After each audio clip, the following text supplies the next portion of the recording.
हाल ही में मंदिर मस्जिद विवाद के बाद संभल में दंगे हो गए। दंगे लोकल कोर्ट के ऑर्डर पर हो रहे सर्वे के दौरान हुए। इसी ऑर्डर के खिलाफ मुस्लिम पक्ष सुप्रीम कोर्ट पहुंचा। सुप्रीम कोर्ट ने इस मामले पर 5 बड़ी बातें कही हैं। सबसे बड़ी बात ये कही है कि जब तक मामले की सुनवाई हाई कोर्ट में नहीं हो जाती है तब तक ट्रायल कोर्ट मामले को आगे नहीं बढ़ाएगा। इस मामले पर सुप्रीम कोर्ट ने जो भी कहा है वो डिटेल में जानेंगे इस वीडियो में। हेलो, मैं हूं स्वर्ण और आप देख रहे हैं स्विच। जैसा कि मैंने आपको बताया, ये मामला लोअर कोर्ट के ऑर्डर से शुरू हुआ। हिंदू पक्ष की दलीलों को देखते हुए लोअर कोर्ट ने मस्जिद के सर्वे का आदेश दे दिया था। आदेश के बाद संभल की शाही जामा मस्जिद का 2 बार सर्वे हुआ। दूसरे सर्वे के दौरान हिंसा भड़क गई। इसमें कई लोगों की मौत भी हो गई। इसके बाद शाही जामा मस्जिद मैनेजमेंट कमेटी के लोग सुप्रीम कोर्ट पहुंचे। सुप्रीम कोर्ट ने मैनेजमेंट कमेटी से हाई कोर्ट जाने को कहा है। हाई कोर्ट में मामला भेजने से पहले सुप्रीम कोर्ट ने कई बड़ी बातें कही हैं, जैसा कि जब तक हाई कोर्ट में सुनवाई नहीं हो जाती है तब तक ये मामला लोअर कोर्ट में आगे नहीं बढ़ाया जाएगा। सुप्रीम कोर्ट ने सर्वे की रिपोर्ट को लेकर भी बड़ी बात कही है। सुप्रीम कोर्ट ने कहा है कि ट्रायल कोर्ट को सर्वे की रिपोर्ट बंद लिफाफे में दी जाएगी, मतलब कम से कम हाई कोर्ट की सुनवाई से पहले ये रिपोर्ट पब्लिक नहीं होगी। आपको बता दें कि सुप्रीम कोर्ट में मामले की सुनवाई जस्टिस संजीव खन्ना और जस्टिस संजय कुमार ने की। ट्रायल कोर्ट में इस मामले की सुनवाई 8 जनवरी 2025 को होनी थी, लेकिन अब जब तक हाई कोर्ट मामले की सुनवाई नहीं कर लेता है तब तक ट्रायल कोर्ट में ये मामला आगे नहीं बढ़ेगा। सुप्रीम कोर्ट ने ये भी कहा है कि जब तक मामले की सुनवाई नहीं हो जाती है उस पूरे एरिया में शांति बनाए रखें। सुप्रीम कोर्ट ने additional solicitor general KM Nataraj से इसका आश्वासन लिया कि कानून व्यवस्था का पूरा ख्याल रखा जाएगा। KM नटराज ने देश की सबसे बड़ी कोर्ट से कहा कि कानून व्यवस्था का पूरा ख्याल रखा जा रहा है। सबसे बड़ी बात तो ये है कि सुप्रीम कोर्ट ने 6 जनवरी 2025 तक इस अपील को अपने पास पेंडिंग रखा है और कहा है कि इसी दिन मामले की आगे की सुनवाई की जाएगी। इसमें इससे भी बड़ी बात यह है कि सुप्रीम कोर्ट ने ये साफ कर दिया है कि वो इस मामले पर कोई भी राय नहीं दे रहे हैं। सुप्रीम कोर्ट में अपील लेकर गए मस्जिद कमेटी वालों का कहना है कि ये मस्जिद वहां पर 16वीं शताब्दी से ही है और मुस्लिम समुदाय के लोग यहाँ पर तब से ही नमाज पढ़ते हैं। मस्जिद कमेटी ने यह भी कहा है कि ट्रायल कोर्ट ने सर्वे का आदेश देने में बहुत जल्दबाजी दिखाई। आपको बता दें कि इस मामले को लेकर कुल 8 लोग ट्रायल कोर्ट पहुंचे। ट्रायल कोर्ट में उन्होंने ये दावा किया कि ये मस्जिद जो है वो हरिहर मंदिर को गिराकर बनाई गई थी। हरिहर मंदिर को लेकर कहा जाता है कि यहाँ पर विष्णु के 10वें अवतार कल्कि अवतरित होने वाले हैं। हिंदू मान्यताओं के मुताबिक कल्कि के अवतार के बाद कलयुग खत्म हो जाएगा और फिर से सतयुग की शुरुआत होगी। तो ये मामला जो है वो 19 नवंबर को ट्रायल कोर्ट के पास ले जाया गया। ट्रायल कोर्ट ने उसी दिन सर्वे के आदेश दे दिए। पहले सर्वे के दौरान सब कुछ शांतिपूर्वक तरीके से हो गया। हालांकि 24 नवंबर को हुए दूसरे सर्वे के दौरान वहां पर हिंसा भड़क गई। इसी हिंसा में हुई मौतों को लेकर अलग अलग दावे हैं। मृतकों के परिवार का आरोप है कि ये मौतें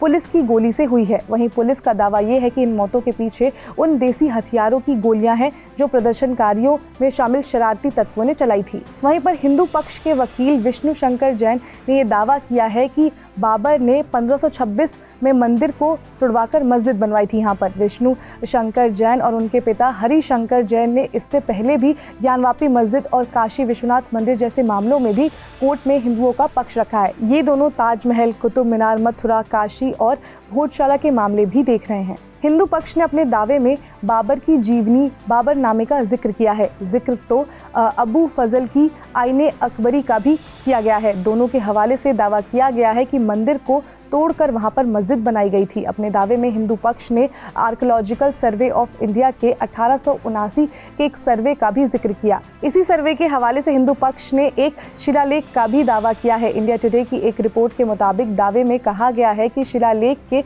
मुताबिक मस्जिद का निर्माण जो है वो 1526 में हुआ था। भारत में इस दौरान में बाबर का राज था। दावे के मुताबिक शिलालेख में मिली जानकारी कहती है कि बाबर के आदेश पर उसके दरबारी हिंदू बेग ने मंदिर तोड़कर मस्जिद का निर्माण करवाया था वहां पर। हालांकि समाजवादी पार्टी के सांसद जियाउर रहमान बर्क ने इस दावों को सिरे से खारिज कर दिया है। इस मस्जिद के दूसरे सर्वे के दौरान हुई हिंसा के बाद बर्क पर मामला दर्ज किया गया है। बर्क का कहना है कि संभल का जामा मस्जिद एक ऐतिहासिक धरोहर है। उन्होंने सुप्रीम कोर्ट के 1991 के फैसले का भी जिक्र किया। दरअसल 1991 में सुप्रीम कोर्ट ने कहा था कि देश के सभी धार्मिक स्थलों वैसे ही रहने चाहिए जैसे 1947 में मिली आज़ादी के बाद थे। ये place of worship special provision act 1991 पर आधारित था। था। हालांकि 5 अगस्त 2023 को सुप्रीम कोर्ट ने इसके उलट जाकर ज्ञानवापी मस्जिद के सर्वे को हरी झंडी दे दी थी। जिन 3 जजों की बेंच ने फैसला दिया था उसमें भारत के पूर्व मुख्य न्यायाधीश DY चंद्रचूड़ भी शामिल थे।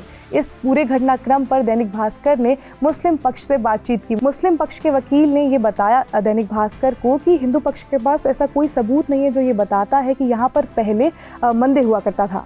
उन्होंने ये भी कहा कि आज़ादी के बाद से इस तरह का कोई दावा कभी अदालत में पेश नहीं किया गया। आज़ादी से पहले 1877 और 1879 में ज़रूर कुछ मामले जो थे वो दायर किए गए थे, लेकिन वो खारिज कर दिए गए थे।